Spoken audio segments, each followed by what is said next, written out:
नमस्कार। अरस्तु प्राचीन यूनान के एक महान दार्शनिक और वैज्ञानिक। इनका नाम तो आपने पक्का सुना होगा, लेकिन आज के इस विश्लेषण में हम उन्हें सिर्फ एक फिलोसोफर के रूप में नहीं, बल्कि इंसान के ओवरऑल डेवलपमेंट के एक मास्टर आर्किटेक्ट के रूप में देखने वाले हैं। उन्होंने एक ऐसा एजुकेशनल फ्रेमवर्क तैयार किया था जिसका असर आज 2000 साल बाद भी हमारी क्लासरूम्स में दिखाई देता है। तो चलिए उनके इस कमाल के ब्लूप्रिंट को गहराई से समझते हैं। आज की इस चर्चा में हम उनके इस विजन को 5 छोटे हिस्सों में बांटकर समझेंगे। शिक्षा का मुख्य उद्देश्य, इसके मूल सिद्धांत, उम्र के हिसाब से शिक्षा के चरण, राज्य की भूमिका और उसकी ऐतिहासिक सीमाएं, और अंत में आधुनिक शिक्षा में अरस्तु की प्रासंगिकता। तो आते हैं हमारे पहले भाग पर, शिक्षा का मुख्य उद्देश्य। सबसे पहला सवाल, प्राचीन यूनान में पढ़ाई लिखाई का असली और अल्टीमेट गोल क्या माना जाता था? इसका एक शब्द में जवाब है सर्वांगीण विकास, यानी होलिस्टिक डेवलपमेंट। अरस्तु का एकदम साफ मानना था कि शिक्षा का मतलब सिर्फ कुछ फैक्ट्स या जानकारी को रट लेना बिल्कुल नहीं है। इसका सीधा सा अर्थ है एक इंसान के शरीर, मन और उसके चरित्र, तीनों का एक बैलेंस और पूरा विकास। अब आप सोच रहे होंगे कि इस सर्वांगीण विकास में आखिर शामिल क्या क्या था। देखिए, असली मकसद था एक ऐसा बुद्धिमान नागरिक तैयार करना जो सिर्फ ज्ञान न बटोरे, बल्कि उस ज्ञान का सही इस्तेमाल कर सके। एक ऐसा इंसान जो नैतिकता और सदाचार के साथ एक सुखी और बैलेंस्ड लाइफ जी सके, क्योंकि अरस्तु की नज़र में ज्ञान वही काम का है जो आपके जीवन को बेहतर बनाए।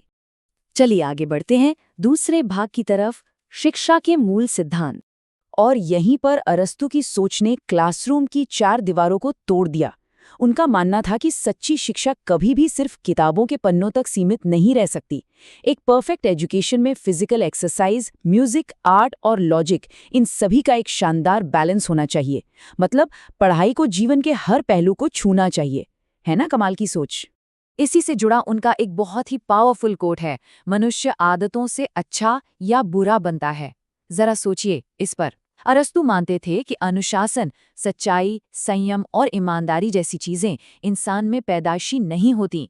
इन्हें बचपन से ही छोटी छोटी आदतों के जरिए डेवलप करना पड़ता है, और यही मॉरल एजुकेशन या चरित्र निर्माण की सबसे मजबूत नींव है। और ये ज्ञान मिलता कैसे है? इसके लिए उन्होंने एक बहुत ही लॉजिकल तरीका बताया। पहले प्रकृति को ऑब्जर्व करो, चीजों को देखकर सीखो, और फिर प्रयोग यानी एक्सपीरियंस से ज्ञान हासिल करो। आपको जानकर शायद हैरानी होगी कि बिल्कुल यही तार्किक क्रम आगे चलकर आज के मॉडर्न साइंटिफिक मेथड का आधार बना। बिना प्रैक्टिकल अनुभव के ज्ञान अधूरा है। शरीर और चरित्र के साथ साथ अरस्तु ने दिमाग को शार्प करने के लिए तर्कशास्त्र यानी लॉजिक पर बहुत ज्यादा जोर दिया। क्यों? क्योंकि सही और गलत, सच और झूठ के बीच फर्क करने की ताकत तभी आती है जब आपकी सोच सही दिशा में हो। एक अच्छी डिसीजन मेकिंग स्किल के लिए दिमाग का सही तरह से ट्रेन्ड होना बहुत जरूरी है। अब आते हैं तीसरे भाग पर, आयु अनुसार शिक्षा के चरण। अरस्तु ने इस पूरी थ्योरी को हवा में नहीं रखा, बल्कि उम्र के हिसाब से इसका एक प्रैक्टिकल टाइमलाइन बनाया।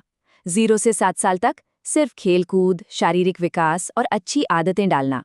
फिर 7 से 14 साल की उम्र में पढ़ना, लिखना, संगीत, कला और मॉरल एजुकेशन की बारी आती है। और जब बुनियाद एकदम मजबूत हो जाए, तब 14 से 21 साल की उम्र में विज्ञान, गणित और दर्शन जैसी भारी और बौद्धिक शिक्षा दी जानी चाहिए। एकदम स्टेप बाय स्टेप और साइंटिफिक अप्रोच। चलिए अब बात करते हैं चौथे भाग की, राज्य की भूमिका और सीमाएं। अब सवाल ये था कि इतनी बेहतरीन शिक्षा देगा कौन? यहाँ अरस्तु का नजरिया बड़ा ही प्रैक्टिकल और पॉलिटिकल था। उनका साफ मानना था कि एक मजबूत और एकजुट देश हवा में नहीं बनता। इसके लिए राज्य को खुद आगे आकर अपने सभी नागरिकों को समान शिक्षा की गारंटी देनी होगी, क्योंकि सक्षम नागरिक ही एक मजबूत देश बनाते हैं। लेकिन इतिहास को न्यूट्रल नजरिया से देखना भी जरूरी है। एक तरफ तो उनके ये ऊंचे आदर्श थे, जहां वो सबके लिए समान शिक्षा और मजबूत राज्य की बात करते थे, लेकिन वहीं दूसरी तरफ उस दौर के प्राचीन यूनान की कुछ कड़वी सामाजिक सच्चाइयां भी थीं। जैसे उस व्यवस्था में महिलाओं की शिक्षा को ज्यादा तवज्जो नहीं दी गई, दास प्रथा को एक नॉर्मल बात मान लिया गया, और ये पूरी शिक्षा मुख्य रूप से सिर्फ उच्च वर्ग तक ही सीमित रह गई।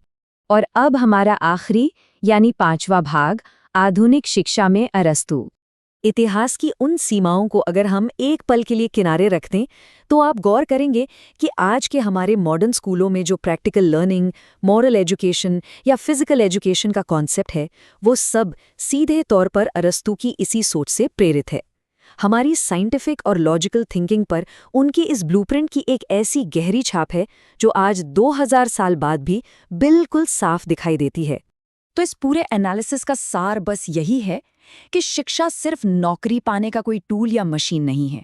ये एक इंसान को एक बेहतरीन, खुशहाल व्यक्ति और एक आदर्श नागरिक तराशने का सबसे पावरफुल जरिया है।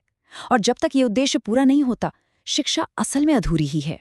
और अब इस चर्चा के बिल्कुल अंत में मैं आपको एक बहुत ही अहम और गहरे सवाल के साथ छोड़ना चाहती हूँ। अरस्तू के इस सर्वांगीण विकास के स्टैंडर्ड को समझने के बाद जरा सोचिए, क्या आज की हमारी शिक्षा व्यवस्था वास्तव में सर्वांगीण यानी होलिस्टिक है? क्या हम सच में चरित्र और शरीर का विकास कर रहे हैं या सिर्फ एक बौद्धिक रेस में दौड़ रहे हैं? इस पर विचार जरूर कीजिएगा।